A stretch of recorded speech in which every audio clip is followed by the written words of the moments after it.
What's up guys, welcome back for another video. I'm Rolly Moore again. First of all, if you are new in my channel, please support me, subscribe and click the notification bell so you will be notified on my next and future videos. In this video guys, papakita ko sa inyo or bibigyan ko kayo ng update sa mga kalapati ko dahil malalaki na guys yung mga sisiw nila. And kung natatandaan nyo guys, nilipat ko sila sa kulungan noon pero inalis ko na sila ulit guys kasi nababasa sila dahil tag-ulan. And malalaki na rin guys yung mga sisiw. Pwede na silang mangitlog ulit. So, yun guys, papakita ko sa inyo guys and papakainin ko na rin sila. Bibili ako ng feeds guys or yung pellet na pagkain nila kasi ubos na, kaya samahan nyo rin ako guys bumili mamaya. So, tara guys. So, uunahin ko dito guys sa loft. Malalaki na guys yung mga unang sisiw nila, yung tig-isa. And nagro-ronda na rin to guys, tsaka lumilipad na rin. Yan, ito guys yung sa bagong pair ko, tapos yun yung sa nauna kong pair. So yan, umaga ngayon guys, kaya mamaya papakainin ko sila pagkabili ko ng feeds guys dun sa palengke, tsaka dun sa bayan guys. Medyo malayo din kasi guys yung bayan dito tsaka yung palengke. Kapag Sabado Linggo may palengke guys or naglalapag. So yun, and mura din kasi guys yung pellets doon. So ito guys yung bago kong pair. Kung naaalala nyo guys, yan. And wala pa silang pagkain ngayon guys kasi bibili pa ako ng pellet na hinahalo ko dun sa mais. And kung natatandaan nyo guys, nilipat ko sila dito sa last video ko na binigyan ko pa sila ng pugad or nest box. And ito yung nest box guys na tinutukoy ko. Pero ang problema guys is may mga butas to. Tinakpan ko na yung mga butas pero tumutulo pa rin. Kaya nangitlog sila guys, nabasa yung itlog, kaya binalik ko sila sa mga cage nila or sa mga kulungan nila. And ito rin guys yung una kong pair, binalik ko sila sa kulungan nila. And to be honest guys, namisa sila ng mga itlog. Dalawa yung parehong napisa yung mga itlog nila. And malalaki na sila ngayon guys. Ito sila. Ito guys yung sa una kong pair, yung nakakulong doon. And ito naman guys yung galing dito sa bago kong pair.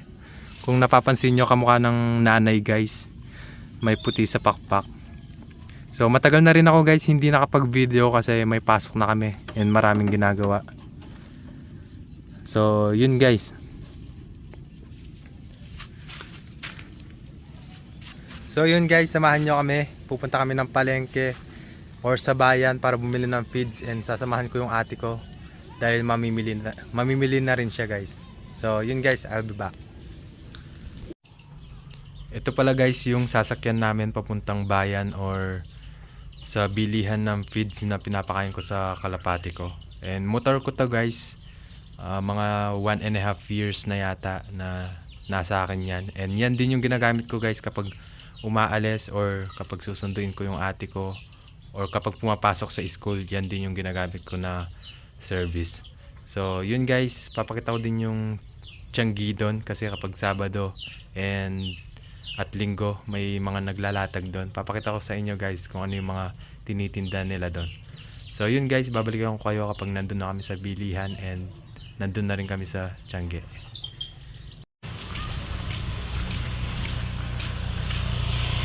So nandito na tayo sa tianggi guys. Papakita ko sa inyo kung ano yung mga binibenta nila. Yan, may mga panglinis ng bahay dito.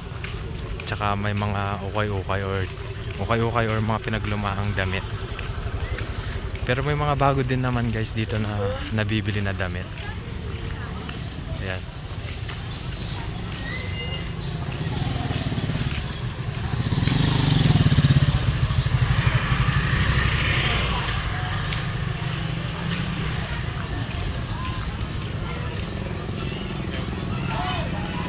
Medyo konti lang yung tao guys kasi maulan.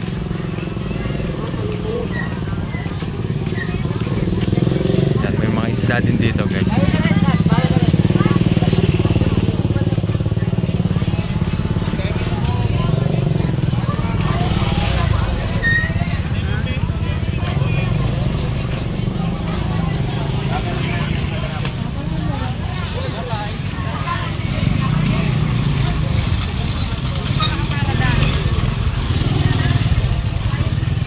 Mahaba din yung Tiangjin to guys hanggang dulo doon.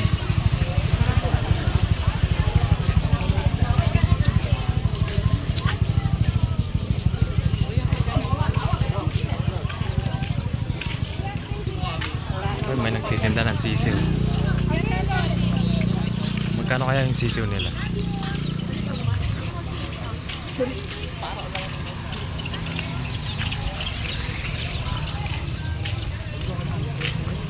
Mamaya guys, tatanungin natin kung magkano yung mga sisiw nila. And susubukan natin mag-alaga. Kasi guys, dati nag-alaga na ako noon. And napalaki ko naman. So babalikan ko kayo mamaya guys.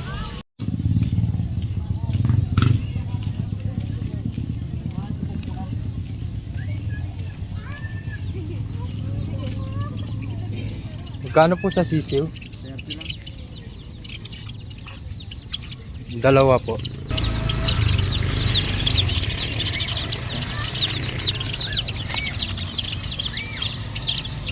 Anong kulay ba? Ito pong green na to. Shopping. Green na shopping. Ito.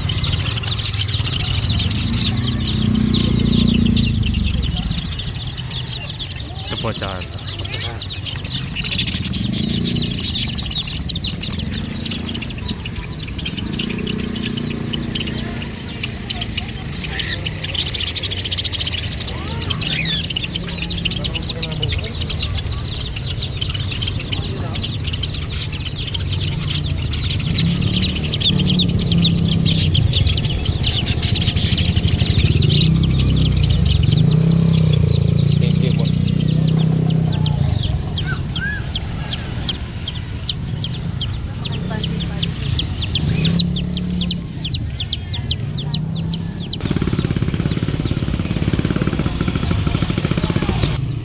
So ito guys, nakabili na ako ng sisiw.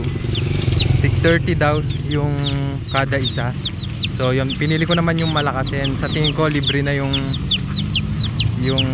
kulungan. Nahiya na akong tumawad guys kasi alam ko binibenta niya din itong kulungan na to. And wait lang guys, may tatawid. So ito guys yung binili ko na sisiw. Nahiya na akong magtanong guys kung magkano yung mga tinitinda niyang ibon. Kasi guys, naiiya ako kasi baka hindi siya comfortable sa camera. Tsaka hindi niya rin naman alam hindi niya alam na nagre-record ako. So yun guys, bibili na kami ng feeds na ipapakain ko sa kalapate. So babalik ako guys.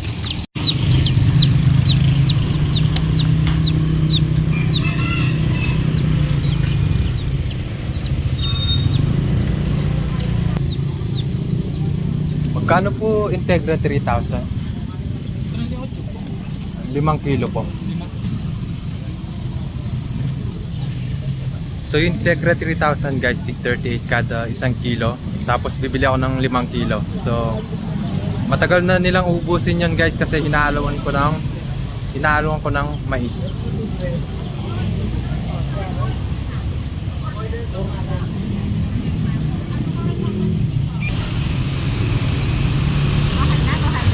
Hawakan mo muna. Ha? May sukli pa ako. So yun guys, uuwi na kami. I'll be right back.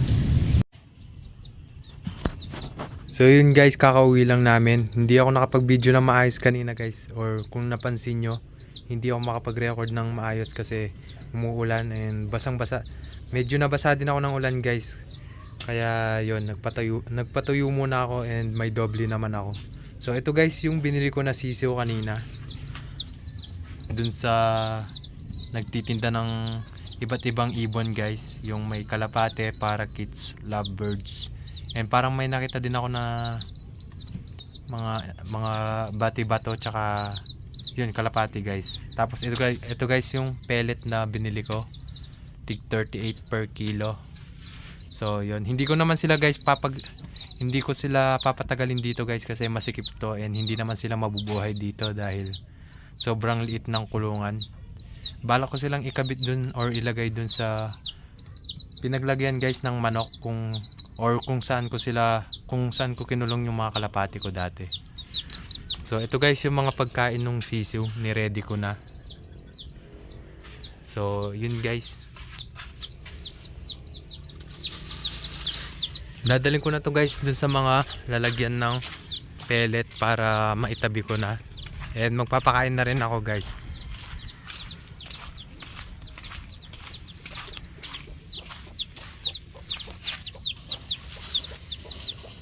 So ito guys yung mga sisiw nila ng dalawa kong pair. Ito naman guys yung mais na hinahalo ko sa pellet.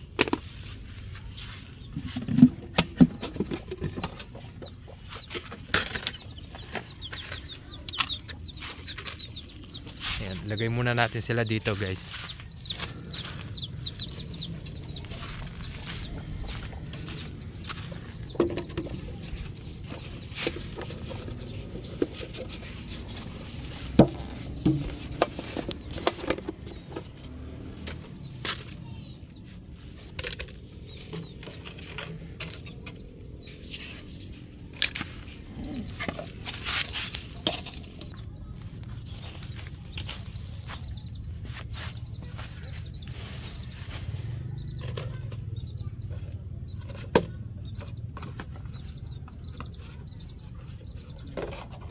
Sa tingin ko guys, sobra pa tong 5 kilo dito sa mga lalagyan kong to, kaya hindi ko muna to agad itatapon yung plastic kasi pwede pang paglagyan ng feeds.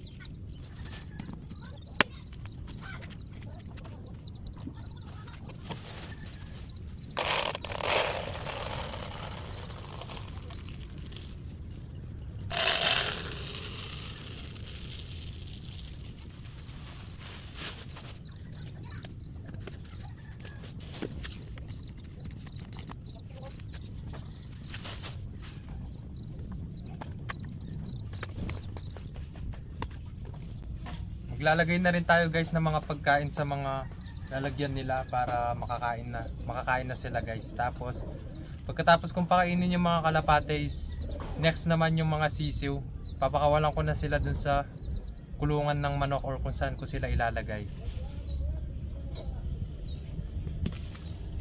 So ito pala guys yung mga kainan nila.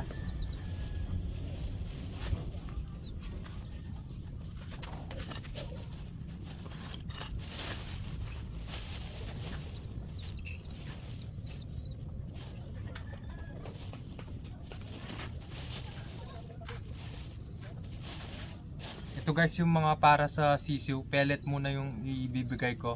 Pero kumakain na din naman sila guys ng mais, pero yon, pellet muna yung ipapakain ko sa kanila para masanay sila.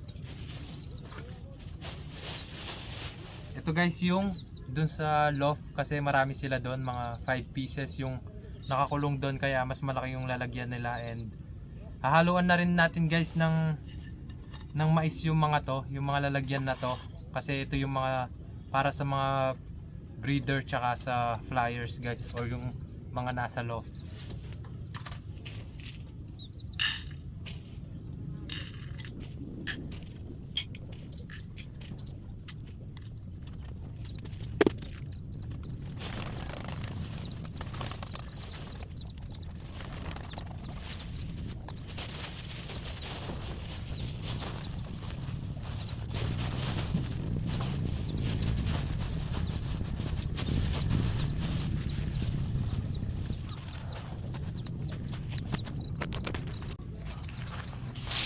So yun guys, samahan nyo ako magbigay ng mga pagkain nila.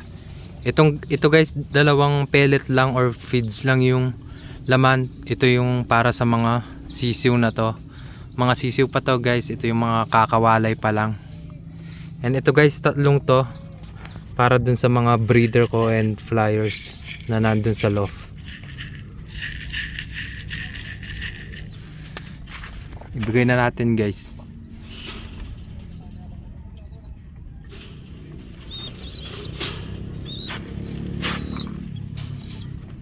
Ayan guys, kumakain na sila.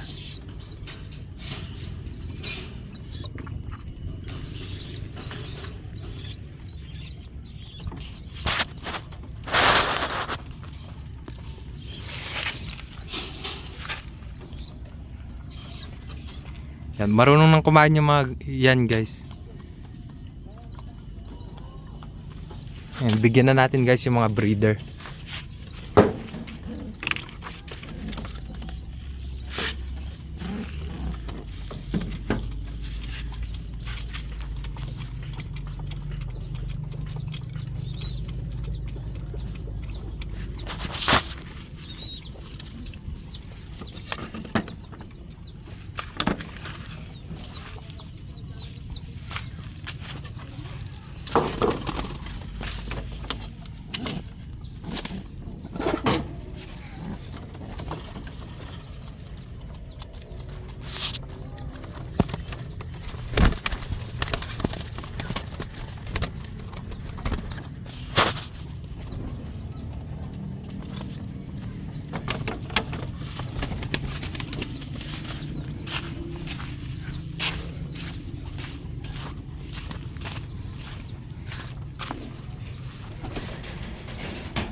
Ayan guys, lima yung total ng kalapate na nandito sa loft guys.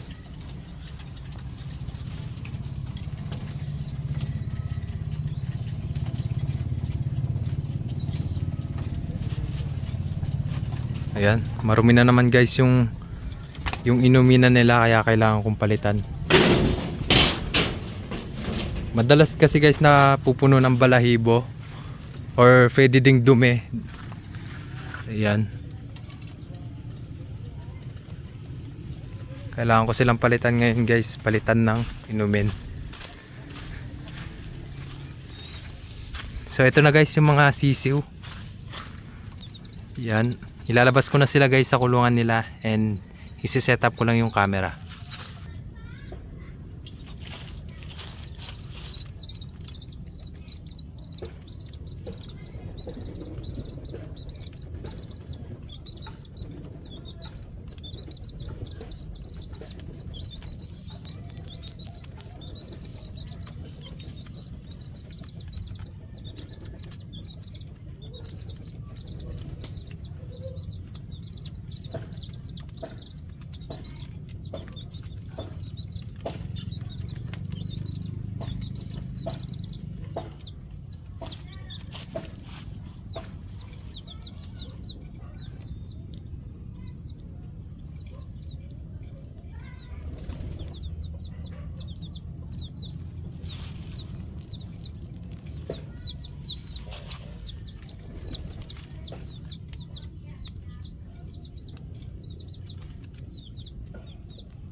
So ito na sila guys. Yan, napaka bright ng kulay nila, lalo na tong kulay pink. Yan, tuturo natin guys yung inumin sa kanila.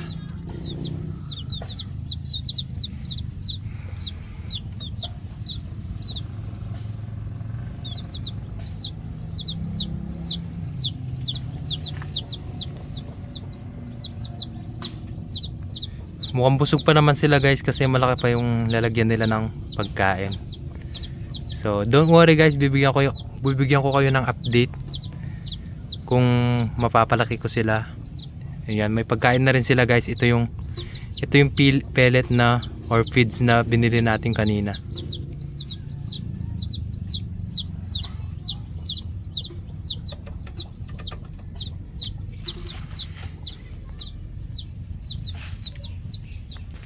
So that's all for this video guys. Thanks for watching. See you to my next video. Raldimore signing out.